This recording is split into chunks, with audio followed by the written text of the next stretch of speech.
ശേഷിക philosophy എന്ന് പറയുന്നത് പ്രണാവില്ല. ആദ്യത്തെ ഗൗതമല്ല, ഇത് പ്രണാവൻ. അപ്പോൾ അദ്ദേഹത്തിൻ്റെ ഒരു തിരിയുന്ന ഈ റൂട്ട് ഓഫ് ഒറിജിൻ യൂണിവേഴ്സ് എങ്ങനെയാണ് അങ്ങനെ നോക്കി അദ്ദേഹം അതിനെ കണ്ടത് ഇതെല്ലാം മൈന്യൂട്ട് പാർട്ടിക്കിൾ കൊണ്ടാണ് ഈ ലോകത്തിൽ ഉണ്ടാക്കിയിരിക്കുന്നത്.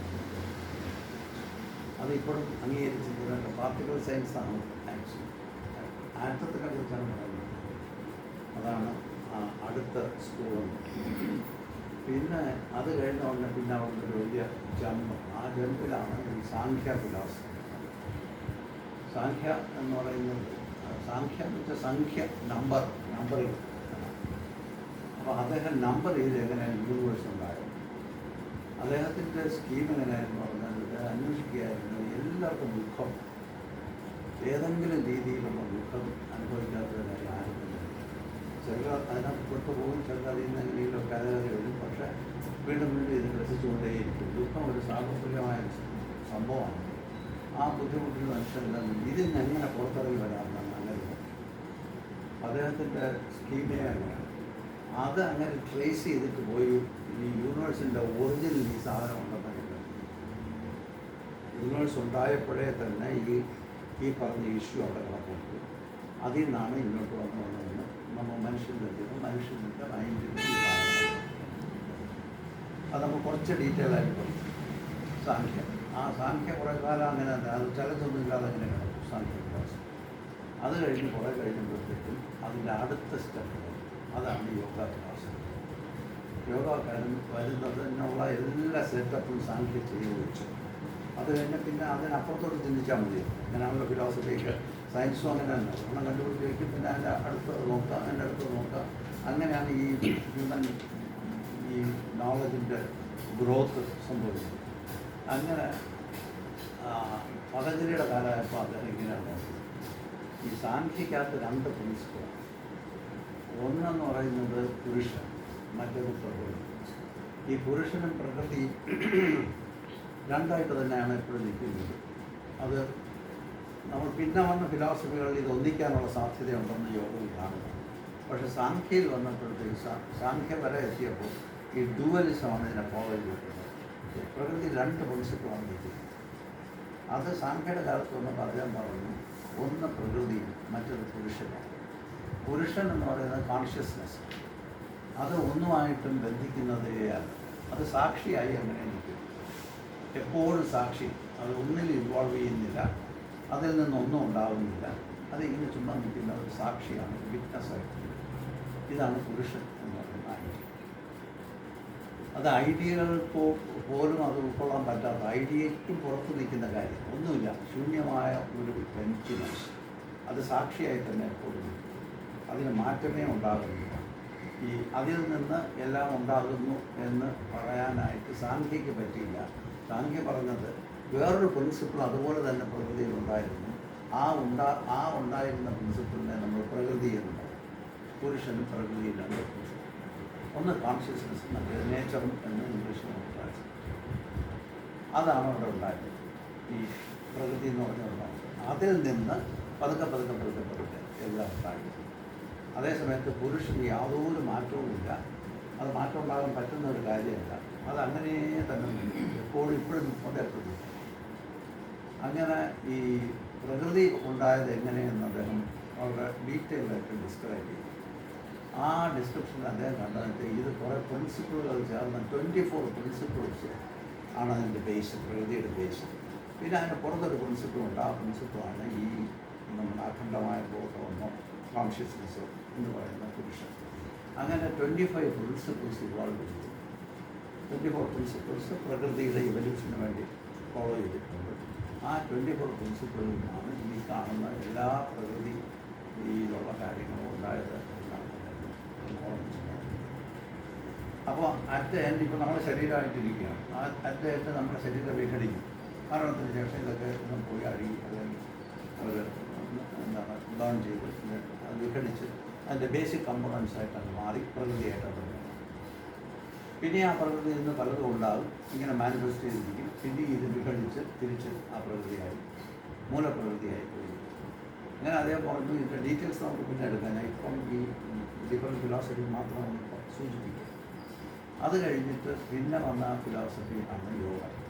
യോഗത്തിൽ അദ്ദേഹം നോക്കിയതെന്ന് വെച്ചാൽ ഇങ്ങനെ ആയിരിക്കുമോ എന്നാണ് പതഞ്ജലി പറഞ്ഞത്. പതഞ്ജലി വലിയ ഡോക്ടറാണ്, ആയുർവേദത്തിൻ്റെ ബേസിക് അതോറിറ്റിയാണ് പറഞ്ഞത്. അദ്ദേഹത്തിൻ്റെ ബുക്ക് ആയുർവേദ കോളേജുകളിൽ ഇപ്പോഴും യൂണിവേഴ്സിറ്റികൾ പഠിപ്പിക്കുന്നതാണ് അദ്ദേഹത്തിൻ്റെ ആയുർവേദം. പിന്നെ അദ്ദേഹം ഗ്രാമറിനൊരു ബേസിക് ടെക്സ്റ്റ് എഴുതി. പിന്നെ അദ്ദേഹത്തിൻ്റെ മൂന്നാമത്തെ വർക്കാണ് യോഗസൂത്രം, ഫൈനൽ വർക്ക്. ഇനി വേറെ ഉണ്ടോന്ന് അറിയത്തില്ല. ഇങ്ങനെ 3 പ്രധാന വർക്ക് അദ്ദേഹം ചെയ്തിട്ടുണ്ട്. അദ്ദേഹം നോക്കി എങ്ങനെയാണ് ഈ പ്രകൃതിക്ക് പുരുഷന് ലയിക്കാൻ പറ്റില്ല. പ്രകൃതി ഒന്ന്, പുരുഷനൊന്ന്. അതാണ് സാഖ്യം. പ്രകൃതിയുടെ എല്ലാ ഘടകങ്ങളും തിരിച്ച് അതിൻ്റെ ബേസിലോട്ട് വന്ന് മൂലപ്രകൃതി എന്ന് പറയുന്നത് ഡീറ്റെയിലായിട്ട് ഞാൻ പിന്നെ എടുത്തോളാം. ആ മൂലപ്രകൃതിയിലേക്ക് ലയിച്ചു നിൽക്കും. കോൺഷ്യസ്നെസ് ആയിട്ട്, അല്ലെങ്കിൽ ഈ ബ്രഹ്മമെന്നോ നമ്മൾ ബ്രഹ്മമൊക്കെ ചേർന്ന് പിന്നെ വന്നോ ഈ കോൺഷ്യസ്നെസ്, അത് കോൺഷ്യസ്നെസ് ആയിട്ട് എന്ന് അദ്ദേഹം പറഞ്ഞുറപ്പിച്ച് വെച്ചു. പതഞ്ജലി വന്നപ്പോൾ അദ്ദേഹം നോക്കിയത് ഇത് തമ്മിൽ സിങ്ക് ചെയ്യാനുള്ള സാധ്യതയുണ്ടോ എന്നാണ് നോക്കിയത്. അങ്ങനെ നോക്കിയപ്പോൾ അദ്ദേഹം പറഞ്ഞ സാധ്യത. അതാണ് ഈ യോഗ ഫിലോസഫിയുടെ ബേസ്. പ്രകൃതി പുരുഷല്ല എന്നാണ്. അത് സാഖ്യപര അങ്ങനെ കാര്യമില്ല. ഈ പ്രകൃതി പുരുഷ ലയനം സാധ്യമാകും എന്ന് യോഗ ഫിലോസഫിയിൽ പറയുന്നു. അതുകൊണ്ടാണ് ഈ യോഗം ഒരു വലിയ ഫിലോസഫി ആയിട്ട് കാര്യമുണ്ട്. കാരണം അത് ഒരു അൾട്ടിമേറ്റ് കാര്യം പോലെയാണ്. വന്ന് എല്ലാം ഒരേ റൂട്ടിൽ നിന്നുണ്ടായി മാനിഫെസ്റ്റ് ചെയ്തിങ്ങനെ നിൽക്കുന്നു. ഇത് അതിലേക്ക് തന്നെ പോയി തിരിച്ചാണ് മാനിഫെസ്റ്റായിട്ട് നിൽക്കുന്നത് എന്ന് പറഞ്ഞു. അങ്ങനെയുള്ള ലയനത്തിനെയാണ് നമുക്ക് ഈ ലിബറേഷൻ എന്ന് പറയുന്നത്. നമ്മൾ അവസാനം പോയിട്ട് അങ്ങ് ഫ്രീ ആയി ആശൂന്യതയിലോട്ട് ലയിച്ച് ഒരു ടൈം സ്പേസ് ലോസ് ഒന്നിനാളും ബന്ധിക്കാത്ത ഒരു സ്ഥലത്തേക്ക് അങ്ങ് മാറി കോൺഷ്യസ്നെസ്സായി നിൽക്കും. ഇതിനെയാണ് യോഗ ഫിലോസഫിയുടെ ബേസിൽ അദ്ദേഹം വെച്ചിരിക്കുന്നത്. പിന്നെ അതിന് ശേഷം പിന്നെ വന്നത് ഈ അദ്വൈത ഫിലോസഫി. പിന്നെ കുറേ കാലത്തേക്ക് ഒന്നും വന്നില്ല. എന്നാൽ ബുദ്ധിസം വന്നു, ജൈനിസം അതിന് മുമ്പുണ്ടായിരുന്നു. അത് ഇത് ഹിന്ദു ട്രഡീഷൻ എന്ന് പറഞ്ഞെടുത്ത് നോക്കുമ്പോൾ അത് ഇതിനകത്ത് വരുന്നില്ല. എങ്കിലും എല്ലാം ഇന്ത്യൻ ട്രഡീഷൻ എന്ന് പറഞ്ഞ് നമ്മൾ എടുത്ത് നോക്കുകയാണെങ്കിൽ ജൈനിസത്തിന് ശേഷം ബുദ്ധിസം, ഇതെല്ലാം ആ ഫീൽഡിൽ തന്നെ സാഖ്യയ്ക്ക് ശേഷമുണ്ട്. അപ്പോൾ അത് ഇൻക്ലൂഡ് ചെയ്യേണ്ടതാണ്, ഇൻക്ലൂഡ് ചെയ്തിട്ടുള്ളൂ. അല്ലാതെ എക്സ്ക്ലൂഡ് ചെയ്തിരിക്കില്ല. ഇന്ത്യൻ ഫിലോസഫിയുടെ കൂട്ടത്തിൽ ഈ ജൈനിസവും ബുദ്ധിസവും ഇതിനിടയ്ക്ക് ഫിറ്റ് ചെയ്തു. അത് കഴിഞ്ഞിട്ടാണ് യോഗം. ഈ ഹിന്ദു ട്രഡീഷൻ എന്ന് പറഞ്ഞൊരു ടേം വെച്ചിട്ട് നോക്കുകയാണെങ്കിൽ ഇത് രണ്ടും അതിൽ നിന്ന് പുറത്ത്, രണ്ട് റിലീജിയനായിരിക്കുന്നതുകൊണ്ട് അത് രണ്ട് പുറത്തിറക്കി വെച്ചിരിക്കാം. എന്നിട്ട് ഈ യോഗ കഴിഞ്ഞതിന് ശേഷം പിന്നെ കുറേ കാലത്തേക്ക് ഒരു മാറ്റവും വന്നു. യോഗ അങ്ങനെ അക്സെപ്റ്റ് ചെയ്ത് യോഗയിൽ തന്നെ മോഡിഫിക്കേഷൻസ് വന്നു എന്നല്ലാതെ അതിനെടുത്ത് കാണുന്നു, അതിനെ ചലഞ്ച് ചെയ്യാനും പറ്റിയിട്ടില്ല. അങ്ങനെ ഇരുന്നിട്ടാണ് ഈ അദ്വൈതം, ശങ്കരാചാര്യരുടെ കാലം വന്നപ്പോൾ അദ്ദേഹം അദ്വൈതം എന്ന് പറഞ്ഞ ഒരു ഫിലോസഫി അദ്ദേഹം. ആ ഫിലോസഫി രണ്ടില്ല, ഒന്നേ ഉള്ളൂ. രണ്ടുണ്ടായാലും ഒക്കില്ല എന്നാണ്. ഒന്നേ ഉള്ളൂ, രണ്ടെന്ന് പറഞ്ഞൊരു കാര്യമേ ഇല്ല. അത് അങ്ങനെ ഉണ്ടെങ്കിൽ ഉണ്ടെന്ന് ഉള്ളത് നിങ്ങളുടെ തോന്നലാണ്. അത് ഭയങ്കര ലീപ്പാണ്. കാരണം നമ്മൾ കറക്കി കളയുന്ന സാധനം രണ്ടുണ്ടെന്ന് പറയുകയാണെങ്കിൽ അത് നിങ്ങൾക്ക് തോന്നലാണ് രണ്ടില്ല. അതുകൊണ്ടാണ് ഇത് അദ്വൈതം എന്ന് പറയുന്നത്. ദ്വൈതമില്ല, ഒറ്റ ഒരു സംഭവമേ ഉള്ളൂ, അത് ബ്രഹ്മമാണ്. അതിന് രണ്ടെന്ന് പറഞ്ഞൊരു കാര്യമേ ഇല്ല, അത് ഒരിക്കലും ഉണ്ടാകാനും പറ്റുന്നില്ല. നിങ്ങൾക്ക് ചുമ്മാ തോന്നിക്കൊണ്ടിരിക്കുകയാണ്, തോന്നൽ മാർഗം മനസ്സിലായത് അതാണ്. പിന്നെ അതിനുശേഷം വിശിഷ്ടാദ്വൈതം എന്ന് പറഞ്ഞ് രാമാനുജൻ, അതിനുശേഷം കുറേ വർഷങ്ങൾക്ക് ശേഷമാണ്, നൂറ്റാണ്ടുകൾക്ക് ശേഷമാണ് രാമാനുജൻ്റെ ഫിലോസഫി. ഇങ്ങനെയാണ് ഇതിൻ്റെ മേജർ ഫിലോസഫി. അതിൽ നമ്മൾ കോൺസെൻട്രേറ്റ് ചെയ്യും, നമ്മുടെ ഈ സ്റ്റഡിക്ക് നമ്മൾ കോൺസെൻട്രേറ്റ് ചെയ്യുന്നത് ഒന്ന് സാഖ്യ നന്നായിട്ട് നോക്കും, അതിൻ്റെ ബേസിക് പ്രിൻസിപ്പിൾസ് എല്ലാം നന്നായിട്ട് നോക്കും. പിന്നെ യോഗ ഫിലോസഫി, അതുണ്ടെങ്കിലേ യോഗ ഫിലോസഫിക്ക് നിൽക്കാൻ പറ്റും. അതുവരെയുള്ള ബേസ് വർക്ക് ചെയ്തിട്ടിരുന്നത് കൊണ്ട് യോഗയ്ക്ക് വളരെ ഈസി ആയിട്ട് മുന്നോട്ട് പോകാൻ പറ്റും. അതുകൊണ്ട് ഇത് രണ്ടും നമ്മൾ നോക്കിയില്ലെങ്കിൽ നമുക്ക് ഈ യോഗയുടെ ബേസ് ഉറക്കാത്തത് കൊണ്ട് നമുക്ക് എപ്പോഴും ഡൗട്ട് ഉണ്ടാകും. നമ്മൾ അല്ലെങ്കിൽ ഒരു വിശ്വാസം പോലെ കിടക്കും. ഇതൊരു സയൻസാണ്. ഈ യോഗം ഒരു സയൻസായിട്ടാണ് പതഞ്ജലി അത് സ്ട്രീംലൈൻ ചെയ്ത് വെച്ചിരിക്കുന്നത്. അതുകൊണ്ട് അതിന് ഉള്ള ഒരു ബേസ് സെറ്റ് ചെയ്യാൻ വേണ്ടി നമ്മൾ സാഖ്യ വെച്ച് നോക്കാം. പിന്നെ യോഗത്തിലേക്കാം. അപ്പോൾ യോഗത്തിൻ്റെ ഒരു 2-3 പ്രിൻസിപ്പിൾ നോക്കിയിട്ട് നമുക്ക് അകത്തേക്ക് പോകാം.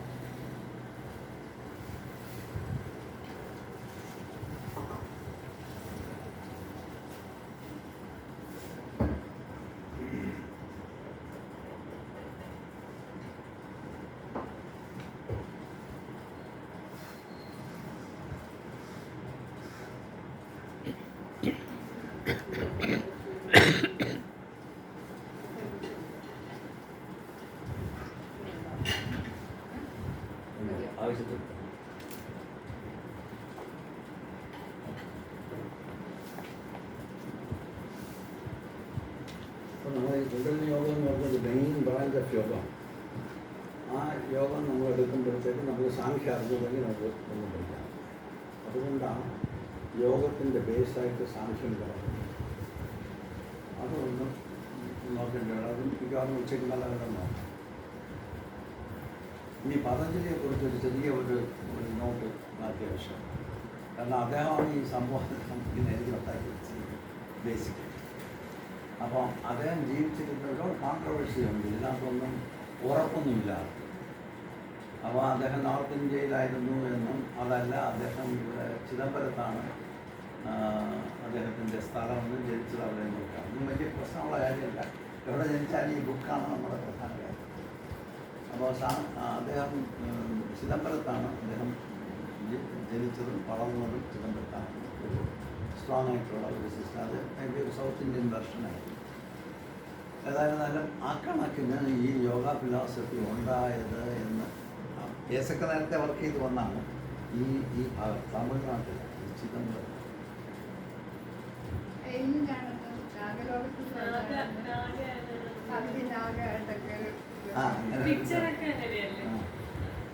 പകുതി പാമ്പിൻ്റെ തലയും പിന്നെ ശരീരം മനുഷ്യൻ്റെ ആയിട്ടാണ് സങ്കല്പിക്കുന്നത്. അത് പല കാരണങ്ങളുണ്ട് അതിനകത്ത്. അങ്ങനെ ഒരു സൃഷ്ടി ഉണ്ടാകാൻ സാധ്യതയില്ല ലോജിക്കലായിട്ട്. പിന്നെ എന്തുകൊണ്ട് അങ്ങനെ പറയുന്നത് നമുക്ക് നോക്കാം. എന്തുകൊണ്ടാണ് അദ്ദേഹത്തിന് ഇങ്ങനെ ഇതിനിടയ്ക്ക് വോയിസ് ചെയ്തിരിക്കുന്നത്? അത് ഞാൻ അതിലേക്ക് വരാം. സ്റ്റോറി പോലെയൊക്കെ പറയുമ്പോൾ ഓർമ്മയിലിരിക്കുന്നത്. അപ്പോൾ ഇങ്ങനെ അദ്ദേഹത്തിൻ്റെ അമ്മ ഇങ്ങനെ മഹാഭക്തയായിരുന്നു. ഇത് ലെജൻഡാണ് കഥ ഇങ്ങനെ വെച്ചിരിക്കുന്നത്.